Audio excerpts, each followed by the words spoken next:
Hello friends, आज IPC series का ये 8वां लेक्चर है। इसमें हम पढ़ेंगे रॉन्गफुल गेन, रॉन्गफुल लॉस और gaining wrongfully, losing wrongfully, dishonestly और उसके बाद के आने वाले सेक्शंस।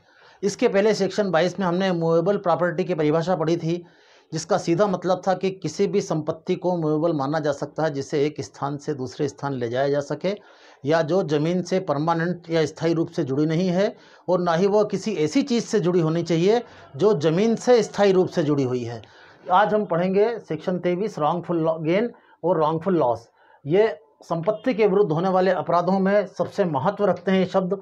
इसके बिना ये कहा जाए कि ये अपराध पूरे संपत्ति के विरुद्ध अपराध को साबित करने के लिए इनका पढ़ा जाना बहुत ज़रूरी है, या संपत्ति के विरुद्ध होने वाले अपराधों के लिए इनका पढ़ा जाना बहुत ज़रूरी है। तो मैं सबसे पहले आपको एक्सप्लेन करता हूँ रॉन्गफुल गेन यानी सदोष अभिलाभ। जैसे इसके नाम से स्पष्ट है, wrongful gain is a gain by unlawful means of property, यानी किसी संपत्ति में ऐसे साधनों से लाभ प्राप्त करना जो कि विधि विरुद्ध साधन कहलाते हैं। टू विच, आगे क्या लिखा है, property to which the person gaining is not legally entitled. मैं आपको फिर बताता हूँ कि wrongful gain is a gain by unlawful means of property to which the person gaining is not legally entitled. मतलब इसके नाम से स्पष्ट है कि कोई भी व्यक्ति ऐसे साधनों से जो कि कानूनन विधि विरुद्ध कानून के खिलाफ माने गए हैं, उन साधनों का इस्तेमाल करके किसी संपत्ति में लाभ प्राप्त करता है या किसी संपत्ति का लाभ प्राप्त करता है, तब ये कहा जाएगा कि वह व्यक्ति सदोष लाभ या सदोष अभिलाभ प्राप्त करता है। हिंदी में इसके लिए रॉन्गफुल गेन के लिए दो शब्द हैं, सदोष लाभ और सदोष अभिलाभ। इसी तरीके से रॉन्गफुल लॉस की परिभाषा दी गई है। रॉन्गफुल लॉस मतलब विधि विरुद्ध हानि। रॉन्गफुल लॉस यह है, is a loss by unlawful means of property to which person losing it is legally entitled. यहाँ पर नॉट लीगली इंटाइटल्ड शब्द आया है, यहाँ पर इज लीगली इंटाइटल्ड आया है। इसकी डेफिनेशन से भी स्पष्ट है कि दोषपूर्ण हानि एक ऐसी हानि है जो कि किसी व्यक्ति को विधि विरुद्ध साधनों के द्वारा संपत्ति में पहुंचाई जाए, जो किसी संपत्ति में विधि विरुद्ध साधन का प्रयोग करके प्राप्त करता है, और जिस व्यक्ति की वो संपत्ति होती है जो उसको खोता है वह उसका वैध रूप से पाने का अधिकारी होता है। मतलब कोई भी संपत्ति जिसमें किसी व्यक्ति का विधिक स्वत्व है या लीगल अधिकार है, कानूनी अधिकार है संपत्ति में, या उसका मालिक है, उसकी संपत्ति में कोई व्यक्ति गैर कानूनी तरीके से काम करके कोई लाभ अर्जित करता है, तो जिस व्यक्ति की संपत्ति होती है जिसका वो वास्तव में मालिक है, ये कहा जाएगा कि उसको रॉन्गफुल लॉस यानी दोषपूर्ण हानि कारित की गई है। रॉन्गफुल लॉस और रॉन्गफुल गेन में समझने वाली बात यह है कि रॉन्गफुल गेन में जो व्यक्ति विधि विरुद्ध साधनों से किसी संपत्ति का लाभ प्राप्त करता है या उसको प्राप्त करता है, तो ये कहा जाएगा कि उसने सदोष अभिलाभ या रॉन्गफुल गेन किया है। उसी तरीके से रॉन्गफुल लॉस एक ऐसा लॉस है, एक ऐसी हानि है जिसको कि अनलॉफुल तरीके अपनाकर किसी व्यक्ति ने उसके वास्तविक स्वामी को हानि पहुंचाई है, जबकि वह उस संपत्ति को रखने का कानूनी रूप से इंटाइटल्ड है या विधिक रूप से उसको अपना स्वामी कहा जा सकता है। यह है कि रॉन्गफुल गेन यानी विधि विरुद्ध साधन अपना के किसी व्यक्ति की संपत्ति को अपन ले लेंगे। रॉन्गफुल लॉस उसको होगा जिसकी संपत्ति है, तो उसके लिए डेफिनेशन दी गई है, wrongful loss is a loss by unlawful mean of property to which, यानी किसी संपत्ति में विधि विरुद्ध साधनों का इस्तेमाल करके किसी व्यक्ति को दोषपूर्ण हानि पहुंचाना, जिसका कि वह व्यक्ति जिस संपत्ति को और रखने का वो लीगली इंटाइटल्ड है, जिसको कि संपत्ति वो खोने वाला व्यक्ति कानूनी रूप से स्वामी है, ऐसा मान सकते हैं। इसी तरीके से जिस तरीके से रॉन्गफुल गेन और रॉन्गफुल लॉस की परिभाषा दी गई है, उसी तरीके से गेनिंग रॉन्गफुली और लूजिंग रॉन्गफुली की परिभाषा भी आईपीसी में दी गई है। ये सारी परिभाषा सेक्शन 23 के अंतर्गत आएंगी। गेनिंग रॉन्गफुली कहता है, a person is said to gain wrongfully when such person retain wrongfully as well as such person acquire wrongfully. मतलब कोई भी व्यक्ति सदोष लाभ या सदोष अभिलाभ प्राप्त करता है, ऐसा कब कहा जाएगा, जब वह किसी संपत्ति को गैर कानूनी तरीके से विधि विरुद्ध साधन से अपने कब्जे में लेता है, या उसी प्रकार एज वेल एज मतलब बाय द अनलॉफुल मीन्स, वह उसको अपने लाभ के लिए उसको प्राप्त करता है, यानी जैसी कोई भी रॉन्गफुल लॉस से तो क्या माना जाएगा, किसी व्यक्ति को हानि होना। और गेनिंग रॉन्गफुली मतलब सदोष लाभ कैसे प्राप्त करना, जब कोई व्यक्ति किसी संपत्ति को गैर कानूनी तरीके से अपने पास रखता है या गैर कानूनी या विधि विरुद्ध तरीके से उसको प्राप्त करता है, तब ये कहा जाएगा कि प्राप्त करने वाले व्यक्ति ने जो भी लाभ प्राप्त किया है वो दूषित है, अर्थात वह गेनिंग रॉन्गफुली है, ये माना जाएगा, ये इसका कहना है। इसी तरीके से आप देखेंगे लूजिंग रॉन्गफुली। लूजिंग रॉन्गफुली में क्या है, बिल्कुल जस्ट इसका अपोजिट है। A person is said to loss wrongfully when such person is wrongfully kept out of any property. एक व्यक्ति को सदोष हानि हुई है, ये कब कहा जाएगा, जब उस व्यक्ति को गलत तरीके से यानी विधि विरुद्ध तरीके से उसको किसी संपत्ति से बाहर, किसी संपत्ति से उसको अलग कर दिया जाता है या कोई संपत्ति उससे अलग कर दी जाती है, दरअसल जबकि वह संपत्ति रखने का लीगली इंटाइटल्ड है, और उसी प्रकार ये माना जाएगा कि उसको रॉन्गफुल लॉस हुआ है। ठीक उसी प्रकार यहाँ पर क्या है, जैसे कि आप उसको यह बताया गया है कि एक person is said to loss wrongfully when such person is wrongfully kept out of any property. किसी संपत्ति से जब किसी व्यक्ति को गलत दोषपूर्ण रीति से अलग कर दिया जाता है। उसी प्रकार एज वेल एज, उसी प्रकार when such person is wrongfully deprived of property, उसी प्रकार जैसे कि एक व्यक्ति को दोषपूर्ण रीति से उसकी संपत्ति से उसको वंचित कर दिया जाए।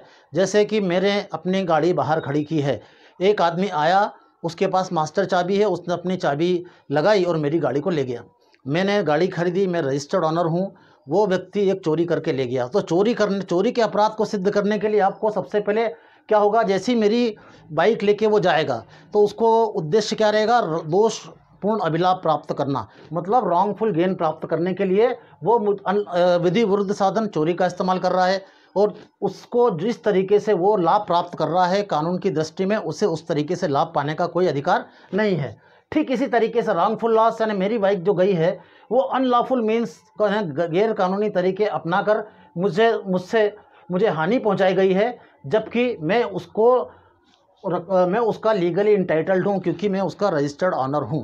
उसी तरीके से गेनिंग रॉन्गफुली मतलब जब कोई व्यक्ति, जैसे वो मेरी बाइक ले गया, उसने अपने कब्जे में ली, ये कहा जाएगा कि उसने रॉन्गफुल तरीके से उस बाइक को प्राप्त किया है या एक्वायर किया है या अपने आधिपत्य में रखा है। इसी तरीके से लूजिंग रॉन्गफुली को इसी एग्जांपल से आप समझेंगे। A person is said to lose wrongfully when such person is wrongfully kept out of any property, यानी जैसे ही मैं मेरी संपत्ति से, मेरी बाइक से दोषपूर्ण रीति से अलग कर दिया जाता हूँ, तब ये कहा जाएगा कि मुझे सदोष हानि हुई है। उसी प्रकार जैसे कि मुझे उस प्रॉपर्टी से रॉन्गफुल तरीके से वंचित कर दिया गया है या उससे बाहर कर दिया गया है। ये सेक्शन 23 में 4 बातें बताई हैं, ये आपको आगे संपत्ति के विरुद्ध अपराध को समझने में बहुत ज़्यादा काम आएंगी। सेक्शन 24 डिसऑनेस्टली शब्द की व्याख्या करता है, जिसका मतलब होता है बेईमानी से। इसकी डेफिनेशन दी गई है कि whoever does anything with the intention of causing wrongful gain to one person or wrongful loss to another person is said to do that thing dishonestly। मतलब बेईमानी की परिभाषा सिर्फ ये है कि whoever does a thing with intention to causing wrongful loss to one person or wrongful gain to another person is said to do a thing is dishonestly। ऐसा कोई भी काम जब व्यक्ति मन बनाकर या इरादा बनाकर आशयपूर्वक करता है जिससे कि एक व्यक्ति को दोषपूर्ण हानि होती है और दूसरे को दोषपूर्ण लाभ होता है, तब इस कृत्य को बेईमानी से कहा गया है, डिसऑनेस्टली आईपीसी में डिफाइन किया गया है। दरअसल ये शब्द भी आपको जब 420 थेफ्ट, लूट, डकैती इत्यादि आप पढ़ेंगे, मतलब सिंपली मीन टू से कि all offences which are describe in the IPC as a offence against public property और अगेंस्ट द प्रॉपर्टी, ये सेक्शन आपको wrongful loss, wrongful gain, dishonestly आपको अच्छी तरीके से अपने दिमाग में भली भांति बिठा लेना है।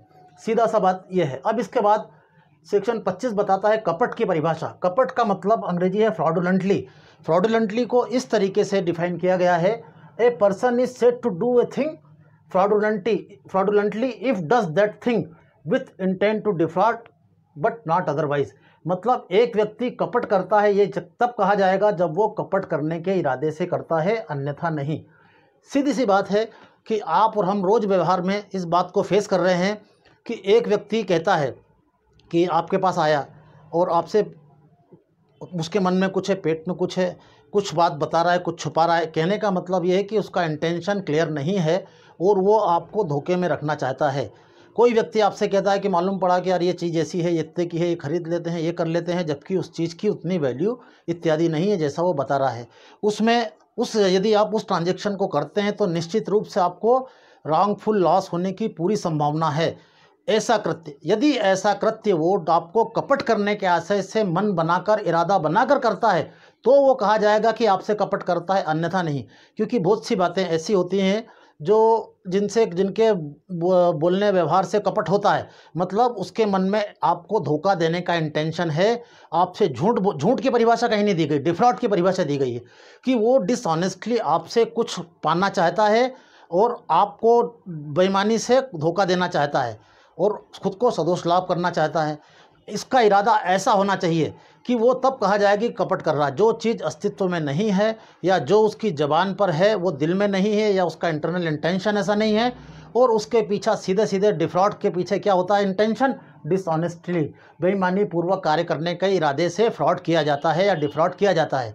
यदि उसका इरादा आपको धोखा देना है रियल सेंस में, तो ही आईपीसी में जो फ्रॉडुलेंटली शब्द की परिभाषा दी गई है, इस परिभाषा में उसका कहा गया कृत्य आएगा। इसीलिए इसमें साफ साफ लिखा है कि with intent to defraud but not otherwise. यदि वो आपको कपट करने के आशय से, कुछ मन बनाने के इरादे से कुछ कह रहा है तो ही वो कपट माना जाएगा, अन्यथा नहीं। क्योंकि बोल व्यवहार में भी आप और हम कई तरह की बातें करते हैं जो कि व्यक्ति को धोखा, जिससे व्यक्ति को थोड़ा नुकसान हो जाता है, लेकिन सामने कहने वाले व्यक्ति के मन में ऐसा कुछ नहीं होता। आईपीसी में आपको कपट की परिभाषा समझने के लिए ये समझना है कि कपट करने के इरादे से वो व्यक्ति आपसे जो कुछ भी कहता है उसका इरादा वास्तव में कपट करने का है तो ही कपट माना जाएगा, अन्यथा नहीं। क्योंकि you are also duty bound to aware of everything, ये माना जाता है। अवेयर होने के बाद में जब वो आपको डिसऑनेस्टली अपने कॉन्फिडेंस में ले लेता है तब अपराध बनता है। लेकिन इस डिसऑनेस्टली काम करने के अलावा अगर कोई बात है तो ही वो इसके डेफिनेशन के बाहर है। अगर डिसऑनेस्टली आपसे कोई प्रवंचना करता है, इंटेंशन के साथ करता है, तो वो डिफ्रॉड की परिभाषा में आएगी, अदरवाइज वो फ्रॉड नहीं माना जाएगा। सेक्शन 26 से बोलता है रीज़न टू बिलीव, मतलब विश्वास करने का कारण। ये भी बहुत महत्वपूर्ण है।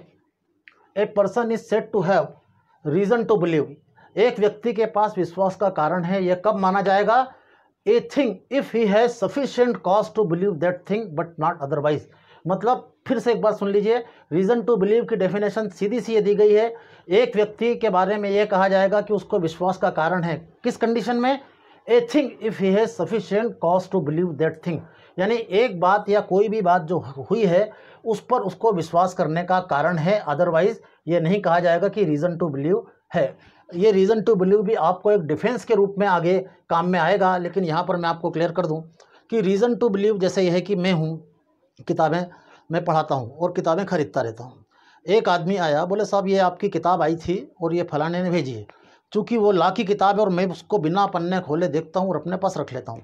यहाँ पर मुझे रीज़न टू बिलीव है कि विश्वास का कारण है कि मैं टीचिंग करता हूँ, लॉ से रिलेटेड हूँ, और जो बच्चा किताब लेके आया है वो किसी थर्ड पर्सन या मेरे जानने वाले का नाम बताकर मुझे वो किताब दे रहा है। वो किताब मैंने रख ली।